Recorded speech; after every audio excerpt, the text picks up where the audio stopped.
Good evening, visitors. Welcome to the Australian War Memorial's Last Post ceremony. My name is Yana Johnson, and joining us today from the Australian Army is Lieutenant Colonel Steve Patar.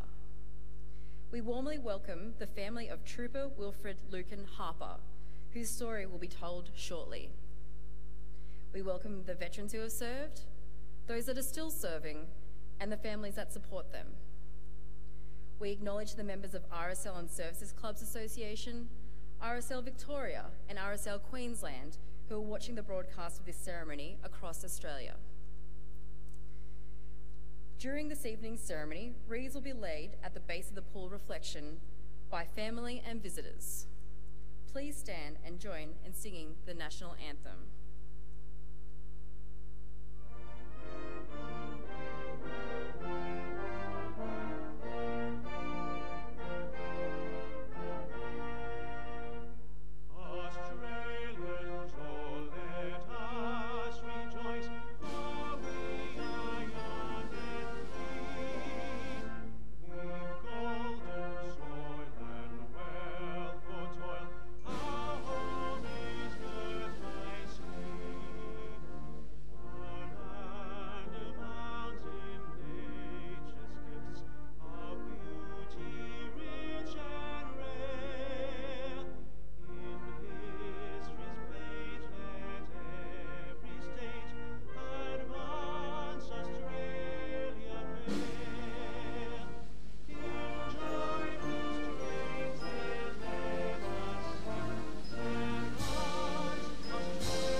The Australian War Memorial was the vision of Charles Bean, Australia's First World War official historian. Bean landed with the Australian troops on Gallipoli and stayed with them at the front through to the end of the war. The idea of this national memorial and museum came to him at Pozières, France, in the depths of the bloody fighting of 1916. Bean's idea was that this would be a place where families and friends could mourn loved ones buried in faraway places. It would also be a place that could help all Australians understand what these men and women had endured and what they had done for us.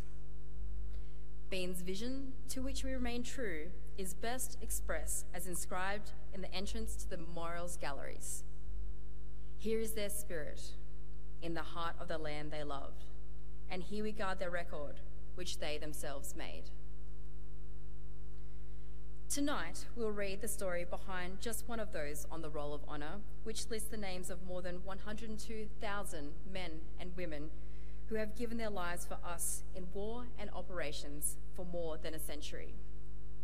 But first we present a lament, Flowers of the Forest. Wreaths of floral tributes will now be laid at the base of the pool of reflection.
Today we remember and pay tribute to Trooper Wilfred Lucan Harper. Wilfred Harper was born in 1890, the youngest son among Charles and Fanny Harper's 10 children. Wilfred's father Charles was a prominent figure in Western Australia and had variously been an explorer, a pearler, farmer and a member of Parliament. Charles' extensive interests led him to engage in projects from wheat breeding to journalism, including the establishment of Guildford Grammar School. Young Wilfred Harper followed his older brothers in becoming a student of Guildford Grammar. However, while Wilfred's brothers were more academically inclined, including in their ranks a barrister and a Rhodes Scholar, Wilfred was more interested in agricultural pursuits. After his schooling, he worked on properties at Gingin and Ballingup. He enjoyed sports and played grade cricket with his brother Gresley. On the 5th of October 1914, Wilfred, his older brother Gresley, and his cousin Geoffrey Lucan went together to enlist in the Australian Imperial Force. Gresley and Wilfred were given consecutive service numbers and were posted to the 10th Light Horse Regiment. The Harper brothers left Alexandria with their regiment in May 1915, bound for the Gallipoli Peninsula. They disembarked at the Anzac Cove on the 21st of May, towed ashore as Turkish shells hit the water around them. Over the next few weeks, they spent so much time with their picks and shovels that Gresley Harper joked that on their return to Australia, they would apply for work on the Transcontinental Railway and would rush through it in double quick time. In early August 1915, the men of the 10th Light Horse Regiment were ordered to prepare to attack Turkish trenches at the Neck.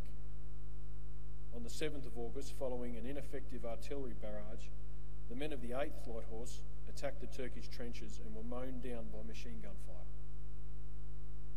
Despite the enormous casualties in the first two waves of light horsemen, the men of the 10th Light Horse Regiment were then ordered to carry out their orders immediately and capture the Turkish trenches at the Neck. They too were mown down by withering machine gun fire. A fourth wave again of the 10th Light Horse advanced with the same result. Wilfred Harper and his brother Gresley were two of the men who rushed out of the trenches into certain death. Charles Bean recorded that Wilfred was last seen running forward like a schoolboy in a foot race, with all the speed he could compass. This short account of Wilfred Harper later inspired Peter Weir's film, Gallipoli. But speed could not save Trooper Harper that day. He and Gresley were killed on the 7th of August 1915 at the Neck. Neither of their bodies were identified, and today they have no known grave. They are both commemorated on the Lone Pine Memorial at Anzac Cove, and here, where their names are listed on the Roll of Honour on my right, among more than 60,000 Australians who died during the First World War. His photograph is displayed beside the pool of reflection. This is but one of the many stories of service and sacrifice told here at the Australian War Memorial. We now remember Trooper Wilfred Lucan Harper, who gave his life for us, for our freedoms, and in the hope of a better world.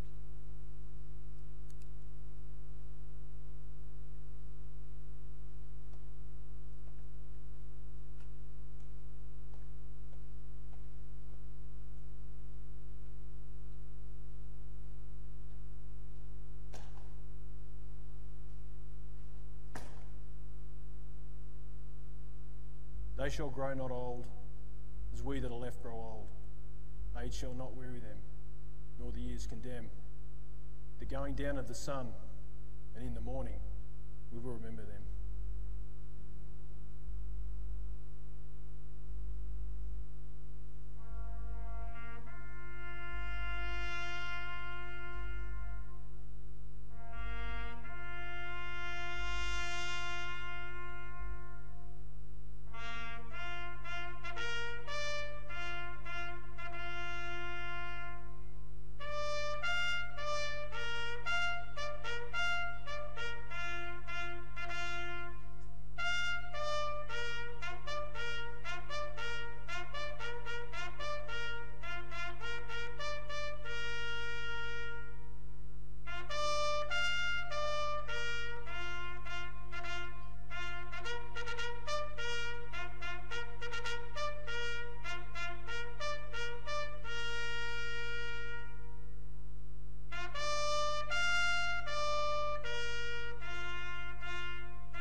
We leave you this evening with the words of the memorial's founder, Charles Bean.